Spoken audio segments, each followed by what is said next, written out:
What's going on, guys? Army-Firedawg is back again, and I have another review for you, and this time, another one of my mini delayed videos, but with this one, I am finally actually caught up. And it is of the fabled and current, as of the time of recording this review, the flagship of the Audio-Technica brand, and that is, of course, the Audio-Technica ATH-W5000 headphones.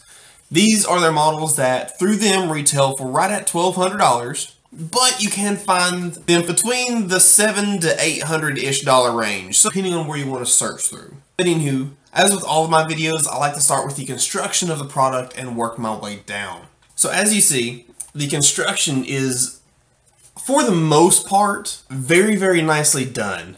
The wing support system is very firm metal or aluminum, and I don't find those giving way anytime soon. As you move down, they're still using the pretty much useless split headband system. This is supposed to rest on your head. Now granted, unlike all the other Audio-Technica products that use this, as you can actually see here, it's actually holding some of the weight of the headphone. Actually, no, it's holding all the weight of the headphone. I'm pushing out on my fingers very little. Now when you actually have it on your head, it doesn't do anything. Like, you don't feel it pushing down hardly at all. It is better than the previous models I reviewed, but nowhere near what it should be. Moving down, the framework is still, and I believe it's either a very, very nice and high quality plastic, or it is aluminum. It feels aluminum in my hands, but I have been mistaken a couple times before. And beside it, you have what, in my opinion, is the most notable part of this headphone, and that is of the real stripped ebony wood, and it just looks gorgeous. It really accents the beauty of these headphones. My camera won't do it justice at all. I wish you all could see these in person, but they are truly, visually speaking, stunning. Continuing onwards, the pads, as you can see, are angled. What this does, it pushes the cups forward like this naturally, which in the drivers that are side by side, it makes them angled a little bit. Now, if you look inside, the drivers are actually angled quite a bit just by default. So that, in addition to the angled pads, the drivers are pretty much sitting straight into your ears. That does a really good job of improving the imaging and the, in my opinion, the soundstage of the product. Just that little feature does quite a bit of work. Moving down, the cable still is the very cheap feeling, non-detachable cable. It's the same as all the previous models, regardless of its increased price point. However, the end of it is terminated in a nice 1/4-inch jack with a very solid aluminum backing to it. So it does have that going for it. So overall, my true opinions of the construction is that there's some work that's need to be done. It's not a complete failure. It really isn't. In fact, the only two things I would change with just the construction is a more firmer... Oh, there it goes. There it goes. Now it's doing it. There we go. A more firmer split headband, so the springs will actually support the weight of the headphone better, because I actually have to hold this perfectly centered or else it will fall, just like you're seeing, or saw. And a detachable cable. You can even keep this quality of a cable, just make it detachable. This is a headphone that retails for $1,200. I don't care how good your products are, and I've already ranted about this in my unboxing video and all my other review videos of Audio-Technica products. Make the headphone cables detachable. Come on. Next, I like to move down to the comfort section. So construction's nice. It is very important. However, if you can't comfortably wear the headphones for an extended periods of time, then what good is it to have a great built headphone? Well, if these follow in the footsteps of the W1000Zs, cool, we're in business. The thick pads of the W1000Zs overrides the shortcomings of the rest of the comfort. Unfortunately, they decided to go back to the very thin leather pads. They're nice leather, but it's very thin and there's not much thickness or padding to it. So you're pretty much resting this hard piece right here, the aluminum, right against your head. So it's not the most comfortable feeling. It's not uncomfortable. I mainly just tolerate it when I have it on my head. And for a product that costs this much, I truly shouldn't have to tolerate comfort. So moving down to what you all care the most about, and that is the sound quality. So how is the sound to the Audio-Technica ATH-W5000s, the current flagship of the Audio-Technica brand? Now, before I get into that review, as I did in my full written review, which of course is linked in the description down below, I have to give a preamble to the sound quality of these. So for the longest time, as you well know, I was using my Lear tube amplifier. It's a great amp, has tons of power, and I loved the sound of it. However, I couldn't find why people love these so much. It's just, they just didn't sound awesome or even good. They just sounded meh at best. And I couldn't understand that why. And then fast forward, I get the SPL Audio Phonitor E amp in.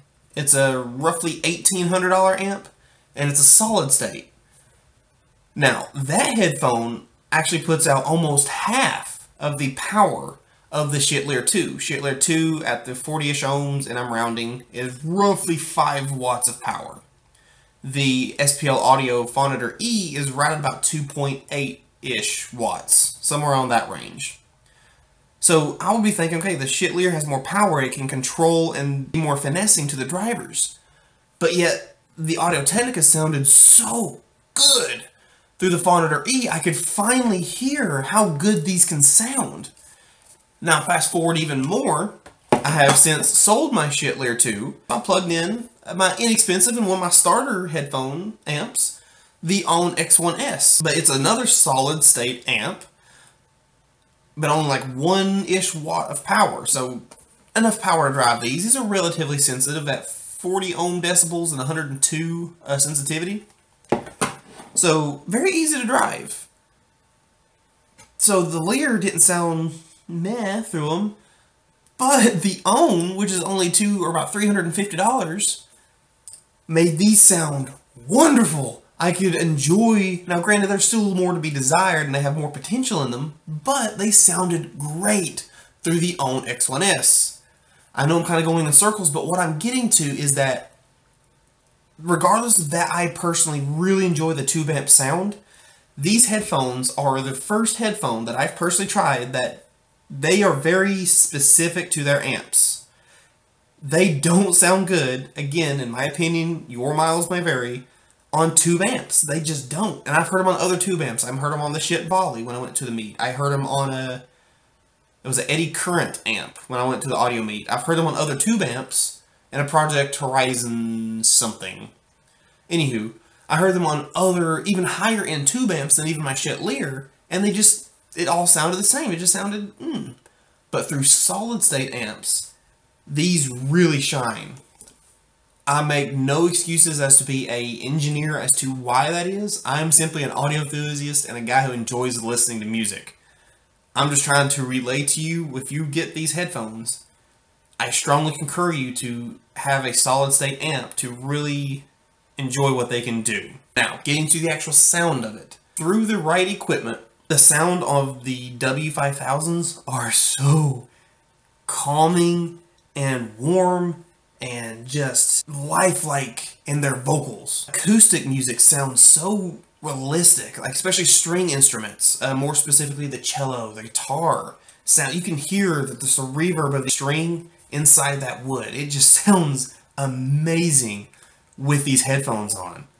The Soundstage is very intimate, and by intimate I don't mean in your face and invasive. I mean it's enveloping, it's welcome, it's inviting to listen to it through these. Usually when headphones have a narrower soundstage, but in this case in a good way, you lose quite a bit of separation. But not with these, actually. The things don't sound vast out, but, and I'll use the song Daft Punk by Pentatonics and also Bohemian Rhapsody by the Pentatonics.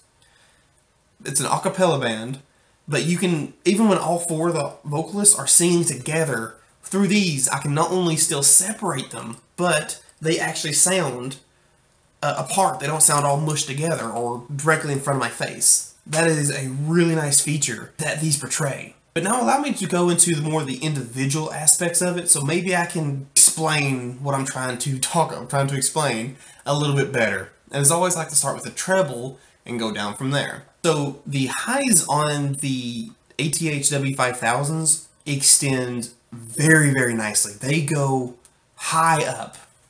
Now this can potentially be a bad thing because like listening to the song Where Is My Mind by Maxent Siren, her piano is very high pitched. Like her keys can be harsh. And through the Audio-Technicas, the roll-off is just after that harshness hits. So if you're listening to her for an extended period of time, these can probably get very fatiguing and probably uncomfortable. Now, if you're listening to more what I believe they specialize in, which is more the vocals, more acoustic style music, you will have no issue. The treble will do nothing but accent those mids, which I will touch in here in just a second. Overall, the treble in these is very nice. It's definitely not the focal. I think the treble is detailed enough to accent the mids and the vocals that you're listening to. Now, with that being said, allow me to talk about the mids. And as you can probably guess, the mids are wonderful. Through the right gear, the vocals and the mid section on the W5000s is exactly, perfectly what I personally look for. It's warm. It's a very realistic sounding. There's so much body to the vocals. Like, listen to the song Son of a Bitch by Nathaniel Rateliff. The start of the song is hands clapping together, and their fists hitting the table. Through these, you can really hear the flesh sound, versus on like cheaper gear, you hear the clap, you hear that tone, but you don't actually hear the flesh of it. You don't hear the reverb or the difference in tone of the hand hitting the desk as you do through these. And that was a really cool touch that I haven't heard in a long time. In fact, I don't think I've heard that good on that song, because it's been a while since I've listened to it on any headphone, than I have on the ATH-W5000s. The mids are just, I hate using the word perfect, but they are really close through the right gear on the W5000s. I truly think Audio-Technica and the use of their wooden backs on this headphone really nails home what mids should sound like. Going down to the bass, and the bass is like the heartbeat of the music. It needs to be controlled. It has a certain beat. It keeps things in check. When they should go, when they should leave. And that's a really good summary of the bass on the W5000s. And that could be a good or a bad thing, because bass also gives the listener the sense of pace. It gives them a sense of excitement. They can physically feel the music. And a lot of people, they want some of that. They don't want to necessarily be overloaded by a bass, because that just eats up the rest of the frequency. But bass makes the song or any audio you're listening to sound full, as long as it's controlled and within a reasonable range. You want it to be a nice, full, empowering bass, but not overwhelming. With the W5000s, it's kind of the opposite. The upper bass goes really well into the mid lines. It meshes, and it's a seamless flow between the mids and the upper bass range, which makes the drop off into the mid bass downwards much more prevalent. So which makes it seem very bass light. Because once you hit that mid bass, or any kind of drums actually get into play, you hear them, and it's very tight. For a dynamic driver headphones, bass is really tight and controlled. I was very surprised.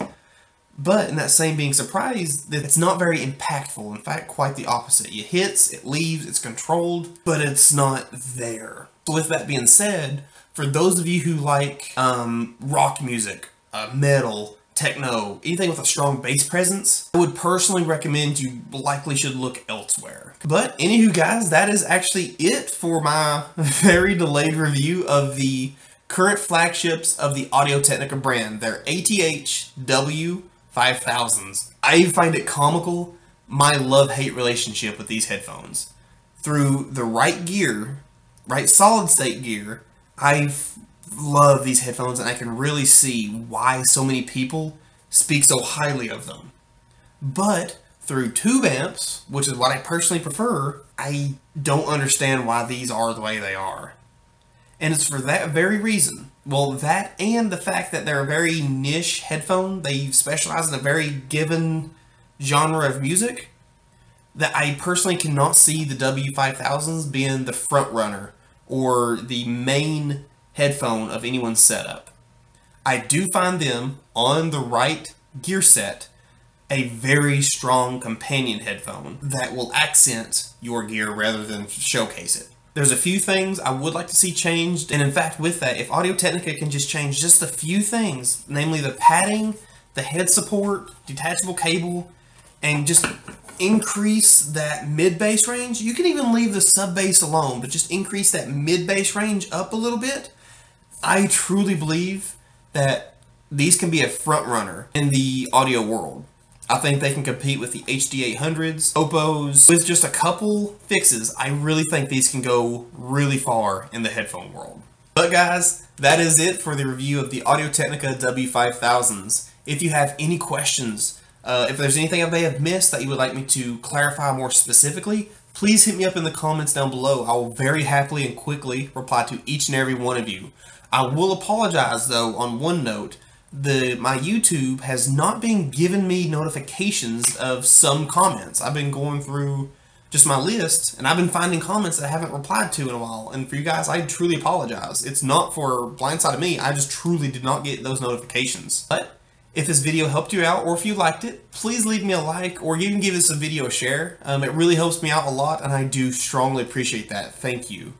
But other than that, guys, my name is Army-Firedawg. It has truly been a pleasure, but most importantly, and please I ask, stay safe.